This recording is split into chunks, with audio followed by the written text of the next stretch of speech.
Howdy. You know, next to Spongy, Sandy's actually my favorite SpongeBob character. And what's there not to like? She's a funny, vibrant scientist with a punchy Texan accent. And she's a good friend. And most important, she's a nice person. But I do get a bit miffed when she's put in a lousy episode, particularly the ones that throw her completely out of character or just plain dump on her. So anyway, today I'd like to check out what I consider the top 5 worst and best Sandy episodes. And starting with the 5th worst... I respect your meticulous nature. Oh, why thank you, SpongeBob.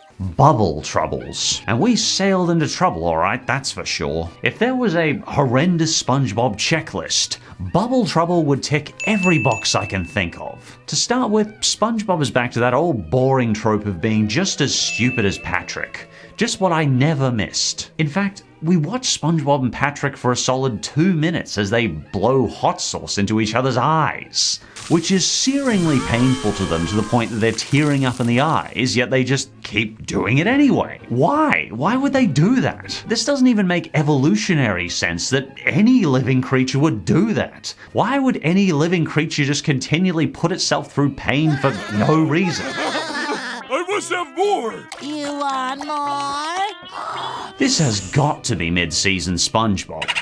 What was that, Boo? Season 8, episode 14?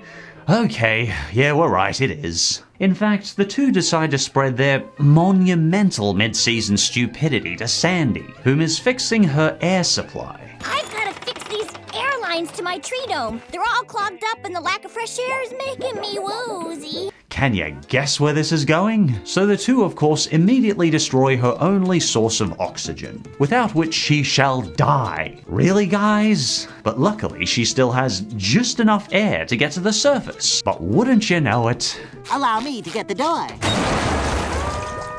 Even I knew that was dumb. Spongy, at this point you're being outwitted by Patrick. You've well and truly demonstrated in previous seasons you have a much higher intelligence than him. Never mind, Pat. Sandy said not to come in. Let's scrape. Why are you doing this? Yes, I know, it's poor writing, but you know, it was rhetorical. The first thing I noticed about this episode is it's actually legitimately uncomfortable. Why would anyone want to see Sandy rapidly run out of air, going dizzy as her brain rapidly goes into oxygen deprivation? Hey there, Patrick. Careful where you're breathing. You don't want to disturb the subatomic particle rodeo. In a short time, we've watched her go so insane that she's broken down into hallucinations. Charming. You know, I don't even want to see any more of this episode. This is horrible. We've already established what's going to happen. SpongeBob is going to act more stupid than he's ever acted in the entire series. Patrick is annoying, and Sandy suffers for no reason. Her only mistake was trusting Season 8 SpongeBob with anything. Bubble Troubles is just an annoying episode. Personally, I vote to skip it. And for the 5th best...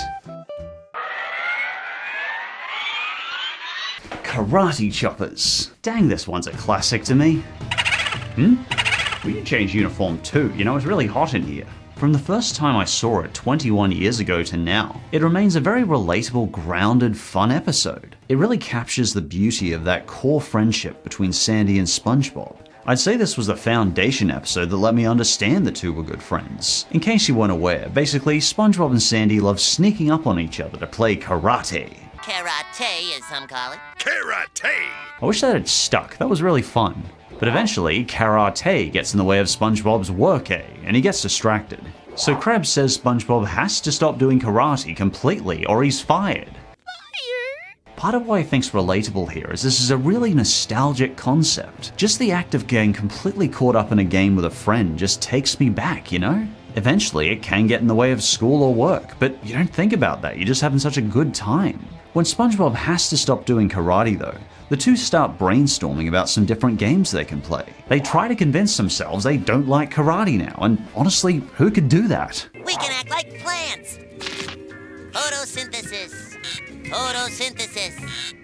Want to go to the park? And as you might guess, they have absolutely no luck doing this because this is what they love. You're mincemeat.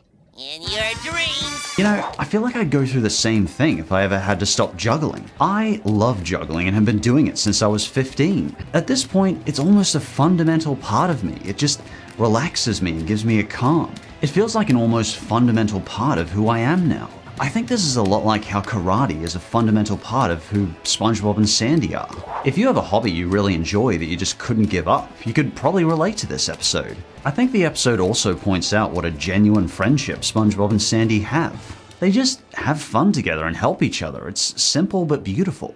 And sometimes two friends just hanging out together makes for a fun, organic SpongeBob episode.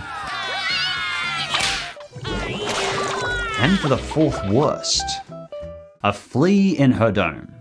Well, it's too hot to change back yet. Give me another round in this cooler shirt. Anyway, this episode is about Sandy having a flea, and that's about it. Creeping critters, feels like something's biting me. This episode is notorious for basically nothing happening outside of Sandy's tree dome. Once Sandy's put on a flea collar, then Spongy gets a flea, then Patrick gets a flea, and then Sandy gets a flea. It just goes on like that. It reminds me a bit of the Splinter episode, as we get way more visuals and close-ups of this ghastly parasite than we could ever want. And none of the jokes are funny, they're just gross and unpleasant, and the episode takes itself weirdly seriously. All you've brought us is fleas and trouble and pain and... I mean, at this part, it really does sound like Patrick is just going off script and blathering for a solid minute. The episode almost feels claustrophobic. We're confined to this one small segment of Sandy's tree dome for basically the entire episode. And it just goes on. So much of the episode is watching Sandy, Patrick, and SpongeBob be bitten by this god-awful parasite and really gross out close-ups. At one point, the thing even goes inside Sandy's eye. Ew, I don't even want to show you this. And apparently because the episode still wasn't gross enough yet, we get a close-up of the flea spreading eggs on Sandy's skin. You know, I'm actually starting to prefer the Splinter to this gross out episode. And listen to the music here. Even the music for this episode sounds strangely harsh and unpleasant.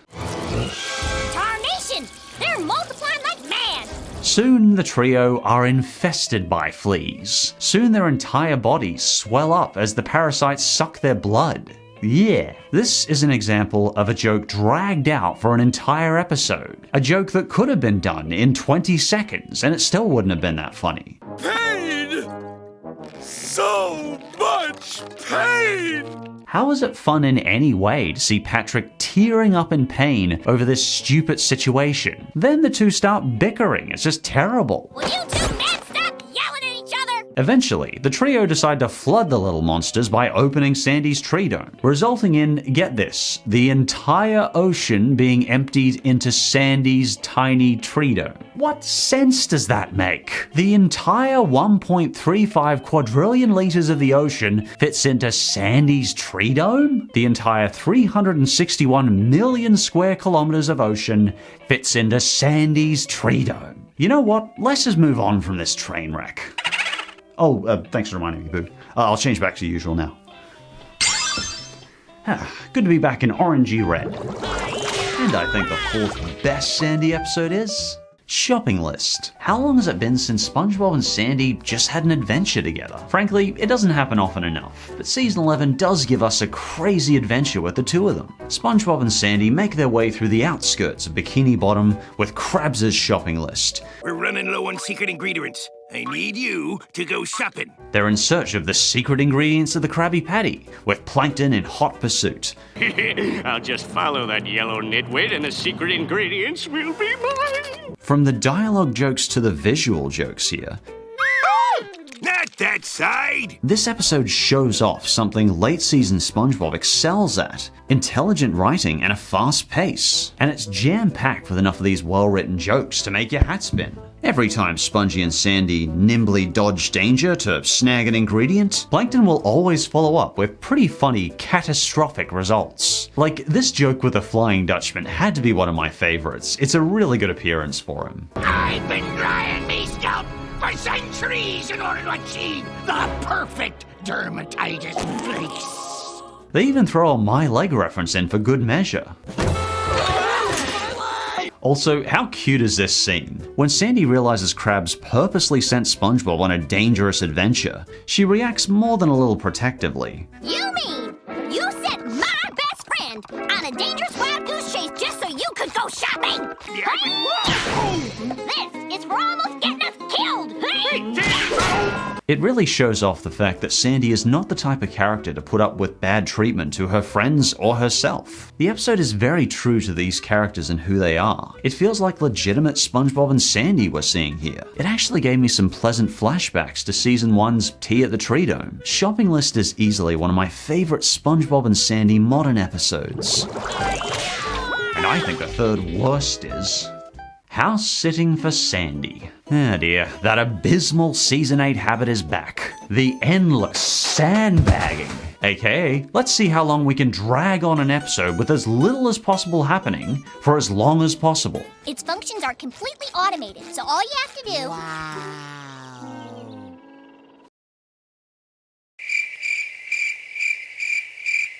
About the most interesting thing here? Well, I actually think you should see for yourself. You seem to be doing a good job paying attention, SpongeBob. I respect your meticulous nature. Oh, why thank you, SpongeBob. Oh my. That's definitely a romantic blush right there. That's kind of neat to see. And to imagine, some people think these two don't have any romantic feelings. Anyway, apparently Sandy will eventually leave the Tree Dome so SpongeBob can start house sitting, as was promised to me in the title.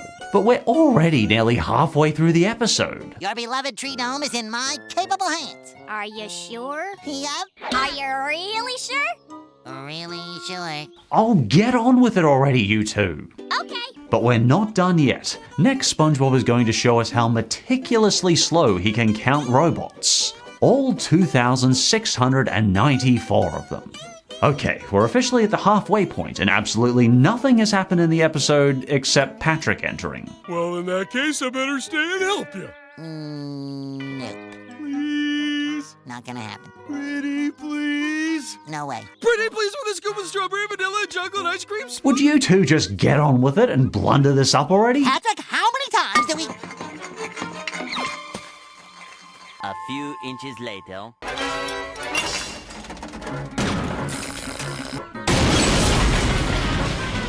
I'd say the biggest plus to this episode is it's interesting to see Sandy's tree dome on the inside in more detail. The fact that she has a warehouse of robots or a hydroponic garden. And to be fair, SpongeBob is very in character. Wait a minute.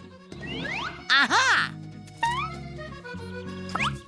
There! As you can see, he tries very hard to stay responsible to Sandy's trust in him. He's legitimately smart here, immediately asking Patrick to leave, knowing he will result in this episode becoming a disastrous blunder. Now that I haven't suffocated, it's high time I got back to this list of house-sitting duties. So, without further ado, Patrick, I'd like to ask you to please immediately exit the tree dome. It's a shame he then resorts to being mid-season stupid again and lets Patrick stay. So there's only 3 minutes left of the episode, and we're still watching these two very slowly agree not to ruin Sandy's tree dome. Can I? One eternity later. Can I? Ah, that's it, we're done. This droning on episode has gone on long enough. The ending? The robots finally wreck the place, and this predictable slow humdrum of an episode can finally come to a shuddering end. And for the third best, perfect chemistry. I actually watched this one with my Discord voice chat community, and we laughed a lot watching this episode. Personally, I find Plankton one of the least interesting characters in the show. As I mentioned before, I think his shtick of stealing the Krabby Patty formula just gets a bit worn out and old. But here, I feel like we get something we've never seen before. How did two scientists like Plankton and Sandy get along experimenting together? Maybe you could help me fix my nut transporter. The story of this episode? The two scientists work together to master teleportation, and SpongeBob is their lab monkey. Test monkey reporting for duty! A test monkey? The jokes are just jam-packed into this one, and I found them a little more creative and unexpected than usual. Take this one. SpongeBob's eyes have disappeared in an experiment, and suddenly we're shown the Krusty Krab, with Squidward manning the grill in frustration. Then, this happens. This is actually one of the funniest skits I've personally seen in SpongeBob. It's made me chuckle like 4 times seeing it now. What I like is by the second or third of these body part skits, we know what's gonna happen. But the build-up and comedy timing is so perfect that it somehow gets funnier every time. Hi, Squidward! This is using Squidward's misfortune for comedy perfectly. Like, what does Krabs actually think is going on with Squidward by the third time this happens? And Sandy, once again, is very in character, being her usual warm, cheery, good-hearted self, but still fiercely passionate about her science. Anyway, this inevitably leads to Plankton betraying SpongeBob and Sandy, and quickly traps them in a cage. Fortunately, Sandy is a bit more socially intelligent than Plankton, and she could predict that he was going to betray them. So Sandy improvises, and this results in what we've all been waiting for, a truly maniacal, Sandy evil laugh.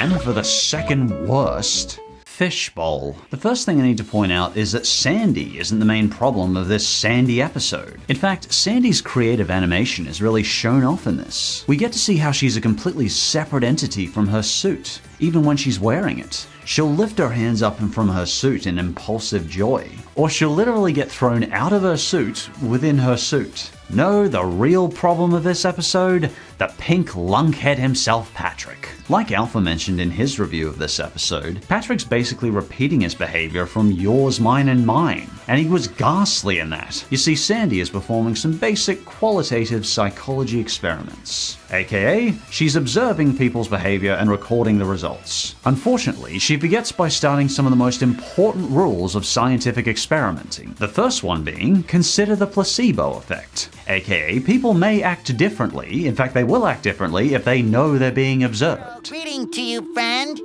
Natural greeting returned. In her second attempt, she forgets the most important rule in all of psychology experiments. A person has to consent to being in an experiment. This results in SpongeBob and everyone else she observes being very upset when they find out. Cameras?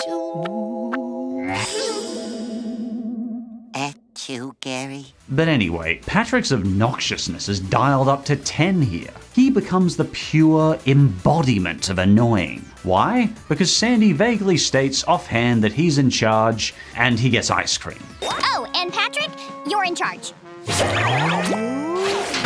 This results in Patrick stealing said ice cream from SpongeBob and scoffing it down in front of him, repeatedly, while SpongeBob is left miserable and forced to count grains of sand alone. Don't you backsass me! I'm in charge, and you have to do what I say. Now, count that bucket of white sand. Again, where is the joy in watching Patrick gloat while his supposed best friend is left miserable? And just because Patrick was apparently made too charming, he kicks over SpongeBob's bucket of sand after he apparently counts over 1 million grains. 1,893,603. He then demands he do it all again. What a freaking charmer. Looks like you'll have to start over. Look how joyful this guy is in making his best friend suffer. He's just awful. I know I said this in worse Patrick episodes, but what do you see in this nasty lunkhead SpongeBob? And to top it off, we get one of the worst traits in all of mid-season SpongeBob episodes. What is commonly known as Squidward torture. All sold out, maybe we'll get some later. By the end of this episode, all I wanted was Squidward to get a freaking ice cream, because he spends the entire episode being left out and missing out on ice cream, and even being injured in the process of trying to get it, to the point where the poor guy outright breaks down at the end of the episode. There's gotta be some left in here. So the rest of the crew take notes on him while he's breaking down. What a bunch of turds. Honestly, after watching this episode, I just wanted to go up to Roger Bumpus and give the poor guy a pack of ice cream. What I do like about this episode is it's showing us how a basic psychology experiment is done. While observing SpongeBob and Patrick, Sandy's setting up what's known as independent variables. In this case, the independent variable is Sandy giving SpongeBob and Patrick ice creams. This is the variable Sandy can introduce and manipulate and change to see the results. The dependent variable in this? I'm guessing Patrick's revolting behavior. Does introducing ice cream make Patrick even more annoying? Why, yes. Yes, it does. It was the experiment's fault that you were such a jerk. No, I think most people would tell you that's Patrick's core personality traits. If Sandy's hypothesis was, ice cream will make Patrick even more insufferable, well, then her experiment was a smashing success. Because Patrick's behavior in this episode makes me want to turn him into a Chinese street food. Starfish, anyone? Aha! I want my reward! And I think the second best Sandy episode is Girls' Night Out. Man, what a unique team-up this is. The second I saw this title, I knew we were in for a fun combination of characters. You see, Sandy has managed to live as an amoeba for a week. Yeehaw! Get along, little amoeba! And yeah, being an amoeba is a pretty big scientific achievement. So Sandy asks Karen and Mrs. Puffs out for a girls' night out. Gal pals, unite! Part of what I like about this is it's a very slice-of-life, casual, grounded episode. The episode establishes to us that sometimes the Bikini Bottom residents can just have a nice casual hangout, and I like that. And this all leads to some fun midnight pranking on the loopy, crazy guys of Bikini Bottom. Even Karen gets a chance to have a little payback on her hubby, with a crab's decoy robot that had me chuckling every moment it was on screen. And as you can imagine, if it involves plankton, it has explosive results. As for Mrs. Puff, I've often felt bad for her in the series, and seeing her finally get the chance to relax for a moment and vent her problems is surprisingly cathartic. Not only that, but she gets a little fun payback on Spongebob in a harmless enough but really creative prank. And for the years of inadvertent suffering this sponge has caused her, you know, I think we can grant her that. And as Sandy points out, Nobody likes a good prank more than SpongeBob. Okay. And Spongy's virtual reality prank really caught me by surprise. And it's worth mentioning, the three also managed to stay well within character. For example, Puffs tries to immediately save SpongeBob when the prank goes awry. And that's really sweet. Even after all these years, she still doesn't want him to get hurt. Disregarding Demolition Doofus, but that was a garbage episode. It's a little dive into the world of these three interesting but often unexplored characters. With Puff and Karen particularly, we really don't get much insight into these two. I hope this isn't the last time we see these three team up, because I really enjoyed it.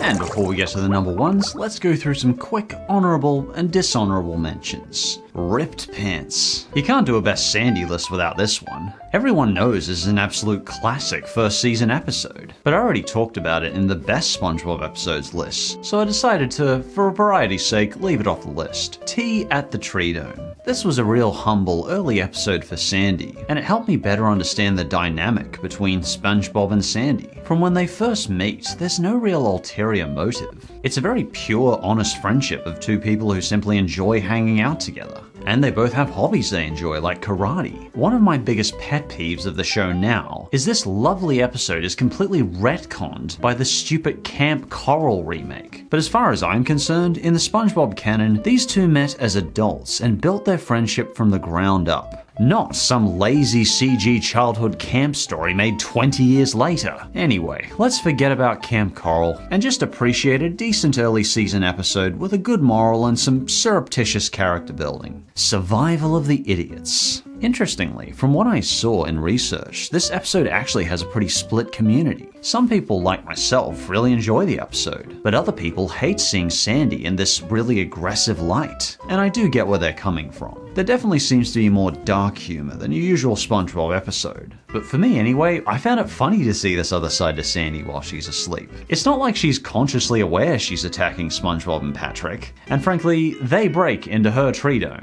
When are you gonna learn, SpongeBob? No means yes! They get more than a little calmer for being horrible here. Texas. It's a cliche choice, I know, but this really is a very sweet episode, and it gives us a bit more insight into Sandy's character. You may have been away from home yourself before, or even now, and it's hard not to relate at least a little to Sandy missing her original home. In Season 1, Sandy's still adjusting to migrating undersea, and I know if I was her, I'd definitely be struggling in her situation as well. Fortunately, her new Bikini Bottom home throws her a party to show how much they care about her, and Sandy's reminded of a very important part of home. Home isn't about barbecues and pecan pies. Home is where you're surrounded by other critters that care about you. And as for the dishonorable mentions, someone's in the kitchen with Sandy. this one was left off the worst list because I feel it's been spoken to death about, and I also discussed it pretty recently in SpongeBob deleted scenes. And I want to try and offer you in these top lists as much variety as I can manage. Needless to say, it's no fun watching Sandy ridiculed by the town and then arrested for something that wasn't her fault. It's a notorious episode, and understandably so. Squirrel Jelly. I've also chatted about this one in Worst and Best SpongeBob episodes. Yeah, I know I do a lot of these lists, but I enjoy Spongy. To be brief, Squirrel Jelly really doesn't have Sandy at her best. It actually surprised me to find such a dud of an episode in Season 11. Most of Season 11 that I've watched has been really good. SpongeBob and Patrick are made to be complete Season 6 level nincompoops in this episode, and I was really hoping we were past that by this point. 3/4 of the episode is pretty much dedicated to Sandy being unpleasantly competitive, to the point where she repeatedly hurts her friends, quite badly. She's very weirdly out of character here. She has a good turnaround at the end, but it doesn't quite make up for the episode for me. They really are sweet. Anyway, on to the number ones. And for the number one worst Sandy episode, Rodeo Days. Oh boy, we have a stinker here. This episode manages to be boring, long-winded, annoying, and worst of all, it portrays Sandy completely out of character, and it makes her out to be a heartless, cold person, even to her best friend SpongeBob. The first thing she does in the episode is dash out of her home, kick Patrick like a mile away, and then karate chop her best friend. Like, obviously if it was a game like in Karate Choppers, I get it, but it seems like she's legitimately trying to defend herself. And I'm like, why? It's your best friend SpongeBob you just knocked over. Even the jokes feel weak. One in particular is really gross. When Patrick picks a moldy Krabby Patty out of SpongeBob's ear, covered in hair and mold, and eats it. Ew. I can forgive a couple of gross out jokes though, I'm more bothered by how out of character Sandy is. So much of the episode is Sandy frowning, reprimanding, or yelling at SpongeBob, or even outright physically hurting him. Do you mind? Don't get me wrong, I like a bit of slapstick comedy, but SpongeBob being hurt in these scenes isn't really funny or deserved at all, it's just kind of awkward. Like, let's do a quick comparison here to say Karate Choppers, a much better episode. Look how much Sandy is smiling at SpongeBob, or at least showing the two enjoy each other's company. Season 11 Shopping List is another good example of this. Sandy protects her friend the whole way through, and even gives Krabs a whopping for putting SpongeBob in danger at the end. If you told me Sandy considered SpongeBob her best friend in this Season 11 episode, I wouldn't believe you. She treats him more like a used car salesman trying to weasel her into buying a faulty car. She just treats him like dirt, it's awful. Sandy also does a rodeo song, and though I think she sings fine, boy does this drag. Even in the song she's hurting SpongeBob. Why? She chokes him in a lasso and then rides on top of him, and not in a cute way either. Spongy looks pretty miserable throughout the whole thing. So Sandy's off to Texas Rodeo, leaving SpongeBob behind. SpongeBob's worried about Sandy though and tries to recruit help. Unfortunately, every single other person is indifferent and apparently doesn't care about Sandy? What? What about Texas where they threw her a party?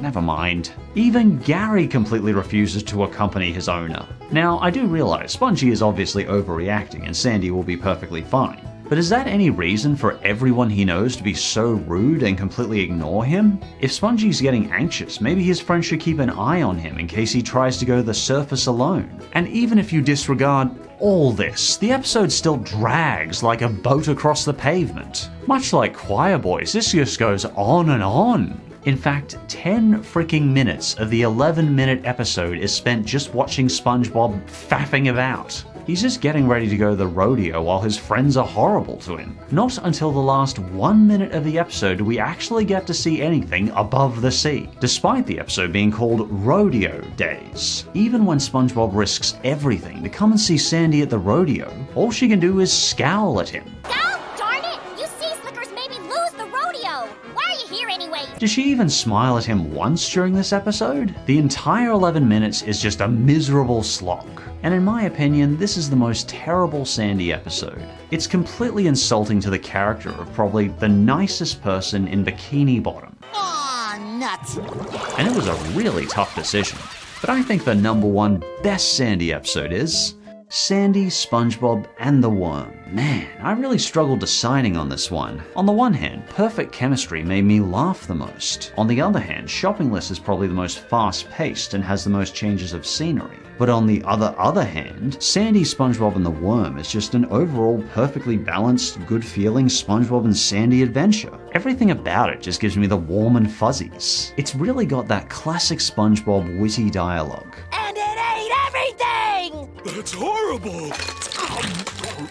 No scene is wasted here. If they're not establishing characters or telling a joke, they're advancing this surprisingly intriguing yet simple story. The writing is so sharp here, so many jokes jump out at me and play with my expectations. Worm sign. You see, a giant Atlantic bullworm is on the loose. It was an Alaskan bullworm! The town is in panic, but Sandy's just the one to take it down. For the worm's taken her tail, and she's gonna take it back. Look, my tail's gone! But Spongy is once again more than a little concerned for his friend. He's probably at his most endearing and kind in this episode. The whole thing feels very true to his character. One of my favorite scenes is when SpongeBob tries to convince Sandy that he stole her tail just to try and get her to retreat. I love the small details to this. The way SpongeBob twists his foot and faces away as he tries to lie to Sandy and save her. It's so detailed, raw, and beautiful that I just found myself going, "Aww." And around every corner there's another sharp piece of dialogue to make you chuckle. I saw it! It's big, scary, and pink! So's Patrick's belly button, but I ain't afraid of that neither. Even in what should be a slow scene, like where SpongeBob and Sandy are just walking along and talking, the dialogue is so fun and the facial animations are so interesting that I found myself really invested for both of them. It also feels like everyone is playing a part in trying to protect the town. After the town meeting, while SpongeBob and Sandy are trying to track down the worm, the town residents are, well, literally moving the town. It was Patrick's idea.